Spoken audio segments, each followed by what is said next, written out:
ഇവൻ രാത്രിയെ സഞ്ചാരമുള്ളൂ. ഇപ്പം 10 മണിക്ക് ശേഷമാണ് പല പെൺകുട്ടിയുടെ മുഖം കണ്ടപ്പോൾ ഞാൻ തന്നെ പേടിച്ചു പോയി. അവസാനം ആ കുട്ടിയുടെ മുഖത്ത് ഞാൻ തന്നെ തുണിയെടുത്ത് ഇടേണ്ടി വന്നു. ഈ അഫാനെ വെള്ള പൂശാൻ ശ്രമിക്കുന്ന ആളുകൾക്ക് വേണ്ടിയാണ് കേട്ടോ.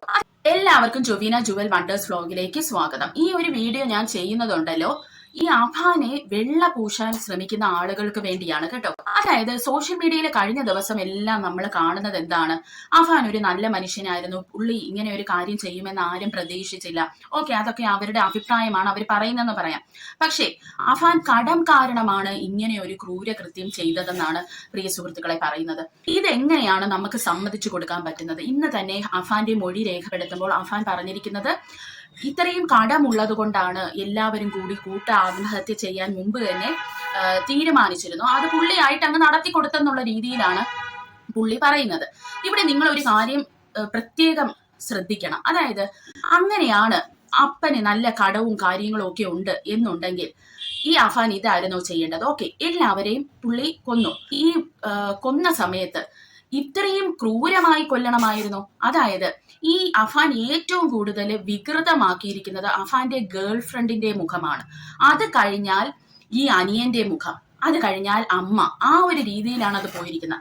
ഗേൾ ഫ്രണ്ടിന്റെയും അനിയന്റെയും അമ്മയുടെയും മുഖം എക്സ്പ്ലെയിൻ ചെയ്യുന്ന ഒരു ക്ലിപ്പ് ഞാൻ കണ്ടു. അതായത് ആംബുലൻസ് ഡ്രൈവർ പറയുന്നുണ്ട്, അവരാണല്ലോ പോയി ഈ ബോഡിയൊക്കെ എടുക്കുന്നത്, അത്രയ്ക്ക് വികൃതമാക്കിയാണ് ഇവൻ അവരെ കൊന്നിരിക്കുന്നത്. അപ്പോൾ എങ്ങനെയാണ് അവൻ അത്രയ്ക്ക് സ്നേഹമാണെങ്കിൽ അവൻ എന്തിനാണ് ഇത്രയും വികൃതമാക്കിയത്? അവൻ ഒരടിയിൽ അത് നിർത്താമായിരുന്നല്ലോ. അവൻ അതും ചെയ്തിട്ടില്ല. ആ ഗേൾ ഫ്രണ്ടിന്റെ മുഖം ഇരിക്കുന്നത് ഒന്ന് നമുക്ക് കേട്ടിട്ട് വരാം. അതുപോലെ തന്നെ മെഡിക്കൽ കോളേജിൽ നിന്ന് പോസ്റ്റ്മോർട്ടം കഴിഞ്ഞ് ഇറങ്ങുമ്പോൾ 5 പേരുടെയും മുഖം കണ്ടു. ആ പെൺകുട്ടിയുടെ മുഖം കണ്ടപ്പോൾ ഞാൻ തന്നെ പേടിച്ചു പോയി. അവസാനം ആ കുട്ടിയുടെ മുഖത്ത് ഞാൻ തന്നെ തുണിയെടുത്ത് ഇടേണ്ടി വന്നു. ആ പല്ലെല്ലാം അടിച്ച് പൊട്ടിച്ച് ചിറിയെല്ലാം മുറിഞ്ഞ്, ഇല്ല നമ്മൾ തോന്നും നാക്കിങ്ങനെ പുറത്തോട്ട് തള്ളിയിരിക്കുന്ന രീതിയിലാണ് ആ പെൺകുട്ടിയുടെ മുഖം. ആ പെൺകുട്ടിയാണെന്ന് പറയില്ല.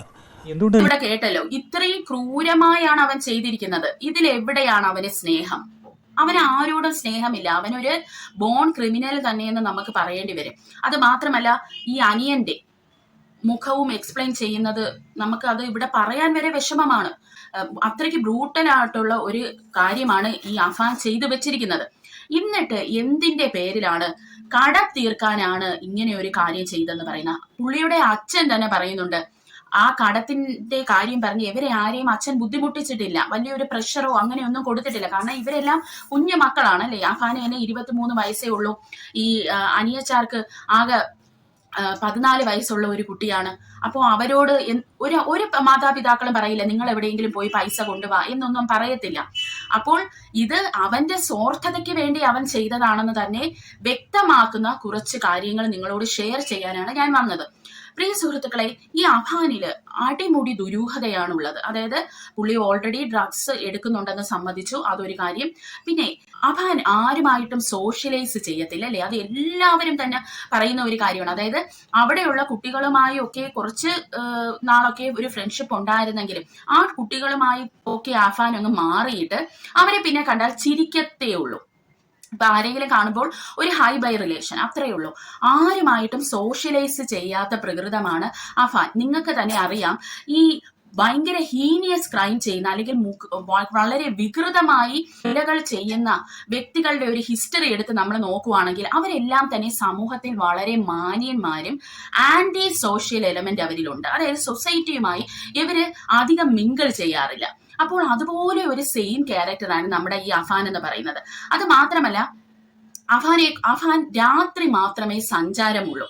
അതായത് ഒരു 10 മണി കഴിഞ്ഞാൽ 10-10:30 കഴിഞ്ഞാലാണ് അഫാൻ വീടിന് പുറത്തു പോകും. ട്രാവലിംഗ് ആണ് പിന്നെ അഫാൻ. അത് നമുക്കൊന്ന് കേട്ടിട്ട് വരാം. എന്തുകൊണ്ടാണ് ഈ നമ്മുടെ അഫാൻ രാത്രി മാത്രം പുറത്തേക്ക് ഇറങ്ങുന്നു എന്ന് പറഞ്ഞത്? ഇപ്പം ഞങ്ങൾ അന്വേഷിച്ച് വന്നതോളം ഇവൻ രാത്രിയെ സഞ്ചാരമുള്ളൂ. ഇപ്പം 10 മണിക്ക് ശേഷമാണ് പലരും നമ്മുടെ അടുത്ത് പറഞ്ഞത് ഓവർ സ്പീഡിൽ പോകുന്നു. അത് 10 മണിക്ക് ശേഷം എവിടെയാണ് ഈ പോകുന്നത് എന്തെങ്കിലും അറിയോ? അങ്ങനെ ഒന്നും പറഞ്ഞൂടാ. അപ്പോൾ നമ്മൾ അന്വേഷിച്ചപ്പം മണ്ണന്തല വെച്ചുള്ളൊരു ഫോട്ടോ, നമുക്കൊരു ഇവനെ പെറ്റിയടിച്ചൊരു ഫോട്ടോ മണ്ണന്തല, അത് 10 മണിക്ക് ശേഷം, അത് 2024 ഡിസംബറിലെ ഫോട്ടോയാണ്. അതുപോലെ തന്നെ കിളിമാനൂർ, അത് ആ പെൺകുട്ടിയായിട്ട് വരുന്നതാണ്. ആ പെൺകുട്ടിയായിട്ട് വരുന്നത് പിന്നെ 5 മണിക്ക് ശേഷമാണ്. ആ പെൺകുട്ടി ഹെൽമെറ്റ് വെച്ചിട്ടില്ല. അതുകൊണ്ട് ആ കുട്ടിക്ക് പിന്നെ ഹെൽമെറ്റ് ഇല്ലാത്തതുകൊണ്ട് ആ കുട്ടിക്ക് 500 രൂപ പെറ്റി വന്നതായിട്ടാണ് നമ്മളത് മനസ്സിലാക്കുക. അതുപോലെ തന്നെ പയ്യൻ്റെ അനുജനുമായിട്ട് പോകുന്ന ഒരു ഫോട്ടോ ഉണ്ട്. ആ പയ്യൻ ബാക്കിൽ ബാഗ് എല്ലാം തൂക്കിയിട്ടുണ്ട്. അതാണ് എനിക്ക് തോന്നുന്നു മണ്ണന്തലെന്ന് തോന്നുന്നു. ഇതെല്ലാം ഈ രാത്രി സമയങ്ങളിൽ പിന്നെ ഈ പയ്യനുമായിട്ട് പോകുന്നില്ല രാത്രി, പെൺകുട്ടിയിൽ മാത്രമാണ് 5 മണിക്ക് ശേഷമുള്ള ഒരു യാത്ര. ഇവർ എവിടെയാണ് പോകുന്നതെന്നൊന്നും അറിയില്ല. എന്തുകൊണ്ടാണ് ഈ രാത്രി മാത്രം പുറത്തേക്ക് ഇറങ്ങുന്നത്? അറിയാൻ വയ്യ. ഇവൻ നമുക്ക് തോന്നുന്നു ഇവൻ സൈലൻ്റ് ആയ ഒരു ക്രിമിനൽ കില്ലർ എന്ന് വേണമെങ്കിൽ നമുക്ക് പറയാം. ഇവൻ ഈ രാത്രി ചിലപ്പോൾ തള്ള ഒരു പാവപ്പെട്ട ഒരു കുട്ടിയാണ്, വളരെ കഷ്ടതയിൽ നിന്ന് ഉയർന്നു വന്ന ഒരു കുട്ടിയാണ്. അപ്പോൾ ഇവനെ കണ്ട നല്ല തടിയും മസിലും എല്ലാം ഉണ്ട്. അപ്പോൾ എൻ്റെ ഒരു സുഹൃത്ത് എന്നെ വിളിച്ചിട്ട് പറഞ്ഞതാണ്, ഇവൻ രാത്രി സാർ ഞാൻ രാത്രി ഇവനെ കണ്ടിട്ടുണ്ട്, ഇവന് ബൈക്കിൽ പാഞ്ഞു പോകും.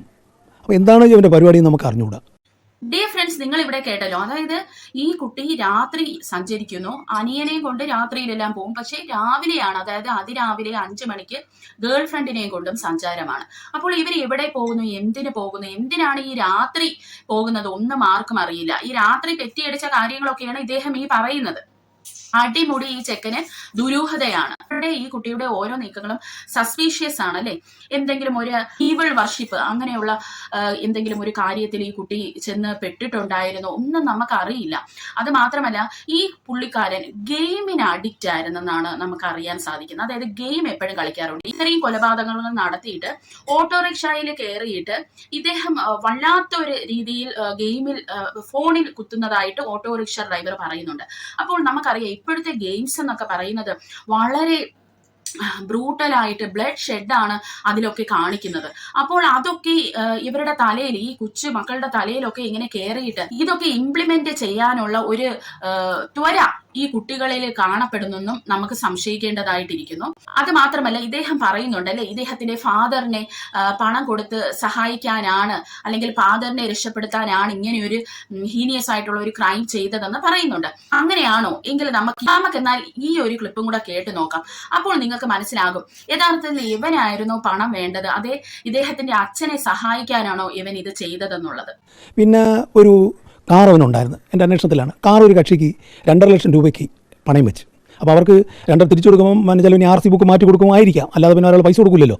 അപ്പോൾ RC ബുക്ക് മാറ്റി കൊടുത്തിട്ട് ഈ പൈസ കൊടുക്കുമ്പോൾ അതിന് ചിലപ്പം 1 ലക്ഷം രൂപയ്ക്ക് 5,000 രൂപ പലിശ കൊടുക്കുന്ന രീതി ആയിരിക്കാം. അങ്ങനെ 2 ലക്ഷം രൂപയ്ക്ക് പണയം കൊടുത്തെന്നാണ് അടുത്തൊരു അറിവ് എനിക്ക് കിട്ടിയത്. അതുപോലെ അവനൊരു ബുള്ളറ്റ് ഉണ്ടായിരുന്നു, ആ ബുള്ളറ്റും പണയം വെച്ചിരുന്നു. ഈ കാറ് ഇത് തന്തയ്ക്ക് സാമ്പത്തികം ഞെരുക്കം വന്നപ്പോൾ വിറ്റ് ഇത്തിരി പൈസ വേണമെന്ന് പറഞ്ഞ പ്രകാരം ഇവൻ 4 ലക്ഷത്തിന് മേൽ രൂപയ്ക്ക് വിറ്റെന്നാണ് കിട്ടിയ റിപ്പോർട്ട്. അതിൽ 1 ലക്ഷം രൂപയെ ഈ ഫാദറിന് അയച്ചിട്ടുണ്ട് എന്ന് ഞാൻ മനസ്സിലാക്കുന്നു. എനിക്ക് തന്നെ വിറ്റപ്പോൾ ഈ പൈസ എങ്ങോട്ട് പോയി, ഇവൻ എന്ത് ചെയ്തു എന്നാണ് നമുക്ക് അറിയേണ്ടത്. അപ്പോൾ ഇവിടെ എനിക്ക് ഈ അഫാനെ നല്ല പിള്ളയാക്കി കാണിക്കാൻ ശ്രമിക്കുന്ന ആളുകളുടെതാണ് ചോദിക്കാനുള്ളത്. നിങ്ങൾ ഇവിടെ കേട്ടല്ലോ, ഈ അച്ഛനോട് ഇത്രയ്ക്ക് സ്നേഹം ഈ അഫാൻ ഉണ്ടായിരുന്നെങ്കിൽ ആ കാറ് വിറ്റ് കിട്ടിയ 4.5 ലക്ഷവും അച്ഛൻ അയച്ചു കൊടുക്കണ്ടേ? പക്ഷെ അവൻ എന്താണ് അവിടെ ചെയ്തത്? 1 ലാഖേ അയച്ചു കൊടുത്തിട്ടുള്ളൂ. അപ്പോൾ പണം വേണ്ടത് അഫാനാണ്, അല്ലാതെ അച്ഛനല്ല. അഫാന്റെ സ്വാർത്ഥ താല്പര്യത്തിനാണ് അഫാൻ ഇത് ചെയ്തതെന്ന് നമുക്ക് പറയേണ്ടി വരും. കാരണം ഈ ഉമ്മുമ്മാനെ കൊന്നിരിക്കുന്നത് ഈ ഉമ്മുമാര് ഉമ്മുമ്മ കൊടുക്കാത്തതിന്റെ വൈരാഗ്യത്തിലാണ്. അത് മാത്രമല്ല, ഒരാഴ്ച മുമ്പ് ഉമ്മുമാര് കമ്മല് കൊണ്ടുപോയി പണയം വെച്ച് ഇദ്ദേഹം പൈസ എടുത്തിട്ടുണ്ടായിരുന്നു. അപ്പോൾ ഇവിടെ ആർക്കാണ് പണം വേണ്ടത്? അഫാനാണ് പണം വേണ്ടത്. അത് മാത്രമല്ല, ബുള്ളറ്റ്, കാർ എല്ലാം ഈ കുട്ടി നശിപ്പിച്ചിരിക്കുന്നു. അത് മാത്രമല്ല, കുറച്ച് നാളുകൾക്ക് മുമ്പ് ഒരു ആഡംബര ഫോണും ഇദ്ദേഹം വാങ്ങി. 8 വർഷം മുമ്പേ അഫാൻ നോർമൽ അല്ല എന്നുള്ള ഒരു ഹിന്റ് വീട്ടുകാർക്ക് കൊടുത്തിട്ടുണ്ട്. കാരണം ഒരു ഫോൺ വാങ്ങി കൊടുത്തില്ല എന്ന് പറഞ്ഞ് എലിവിഷം കഴിച്ച് സൂയിസൈഡിന് ശ്രമിച്ച ആളാണ് അഫാൻ എന്ന് പറയുന്നത്. അപ്പോൾ ആ കുട്ടിക്ക് ഈ കുഞ്ഞിലെ മുതലേ എന്തോ ഒരു ബിഹേവിയറൽ പ്രോബ്ലം ഉള്ള ഒരു കുട്ടിയായിട്ട് ആണ് നമുക്ക് മനസ്സിലാക്കാൻ സാധിക്കുന്നത്. ഇത് വീട്ടുകാരെ ശ്രദ്ധിക്കാതെ പോയി. അതാണ് ഇവിടെ സംഭവിച്ചത്. അതായത് ഇപ്പോൾ തന്നെ ഉമ്മ ഹോസ്പിറ്റലില് ഡോക്ടറിനോട് പറഞ്ഞിരിക്കുന്നത് കട്ടിലിൽ നിന്ന് വീണെന്നാണ്. അപ്പോൾ പണ്ട് മുതലേ ഈ കുട്ടി ഓരോ തെറ്റുകൾ ചെയ്യുമ്പോഴും ഈ കുട്ടിയെ സംരക്ഷിച്ച് ഈ ഉമ്മ പോയിരുന്നു. ഇതിനെ തിരുത്താൻ ശ്രമിച്ചില്ല. അവന്റെ ഇഷ്ടത്തിന് അവനെ അങ്ങ് വിട്ടു. ഈ ഗേൾ ഫ്രണ്ടിനെ കൊല്ലുന്നതിന് മുൻപായിട്ട് ഈ കുട്ടിയെ മന്തി വാങ്ങി തരാമെന്നും പറഞ്ഞ് കൊതിപ്പിച്ച് ഈ കുട്ടിയെ ഒരു ഹോട്ടലിൽ വിട്ടിട്ടുണ്ടായിരുന്നു. അവിടെ എന്നിട്ട് ഈ കുട്ടി ആഗ്രഹത്തോടെ ഈ മന്തി കഴിക്കാനായിട്ട് വാങ്ങിക്കൊണ്ട് വന്ന ആ അനിയനെ മന്തി പോലും ഇവൻ കഴിപ്പിച്ചില്ല. അപ്പോൾ ഇവന് എവിടെയാണ് സ്നേഹം? ഇപ്പോൾ ഏതൊരു ക്രൈം ചെയ്യുന്ന ആൾക്കാർ നിങ്ങൾ ചിന്തിക്കണം, അവര് ലാസ്റ്റ് മൊമെന്റിൽ ഒരു നല്ല എന്തെങ്കിലും ഒരു പ്രവൃത്തി ചെയ്യാനായിട്ട് നോക്കും. പക്ഷെ ഇവിടെ അവൻ അതും ചെയ്തില്ല. അവനൊരു സ്വാർത്ഥനാണ്. ഇവൻ പറയുന്ന വേറൊരു കാര്യം, ഇവനും കൂടി മരിക്കാൻ പോകുന്നുണ്ട്, അപ്പൊ അവരൊക്കെ ഒറ്റപ്പെട്ടു പോകുമല്ലോ എന്നുള്ള ഒരു വിഷമവും അവനുണ്ടായിരുന്നു. അതും കൂടിയാണ് അവൻ കാമുകീനെ കൊല്ലാനും കാര്യമെന്നൊക്കെയാണ് ഇവൻ പറയുന്നത് കേട്ടോ. എന്നാൽ നിങ്ങൾ ആലോചിക്കണം, ഇവൻ ഇത്രയും കാര്യങ്ങൾ ചെയ്തിട്ട് ഇവൻ തിരിച്ച് വീട്ടിൽ വന്ന് കുളിച്ച് കുട്ടപ്പനായിട്ട് ഇവൻ ഓട്ടോറിക്ഷയിൽ കയറി ഇവൻ പോലീസ് സ്റ്റേഷനിൽ ഇറങ്ങുമ്പോൾ ഇവന്റെ ഒരു കൂട്ടുകാരനെ കണ്ട് അവന്റെ തോളിൽ കൈയിട്ട് വളരെ ഒരു ടെൻഷനും ഇല്ലാതെ വളരെ ചിരിച്ച് സംസാരിച്ചിട്ടാണ് ഇവൻ പോലീസ് സ്റ്റേഷനിൽ കയറി പോകുന്നത്. ഇവൻ അങ്ങനെ ആകണമെന്നുണ്ടായിരുന്നെങ്കിൽ ഇവൻ എന്തിനാണ് പോലീസ് സ്റ്റേഷനിൽ പോയി ഈ കാര്യം പറഞ്ഞത്? അവന് എത്രയോ വഴികളുണ്ടായിരുന്നു മരിക്കാൻ, പക്ഷെ അവൻ അത് ചെയ്തില്ലല്ലോ. അപ്പോൾ ഇതിൽ എവിടെയാണ് അവനെ നമുക്ക് ന്യായീകരിക്കാൻ സാധിക്കുന്നത്? ഡിയർ ഫ്രണ്ട്സ്, അപ്പോൾ ഈ ബോൺ ക്രിമിനലായ അഫാനെ നമുക്ക് ഒരു രീതിയിലും സപ്പോർട്ട് ചെയ്യാൻ പറ്റത്തില്ല. ഇങ്ങനെയുള്ളവന്മാരെ ഒരിക്കലും സൊസൈറ്റിയിലോട്ട് ഇനി ഇറക്കിയും വിടരുത്, സപ്പോർട്ട് ചെയ്യരുത്.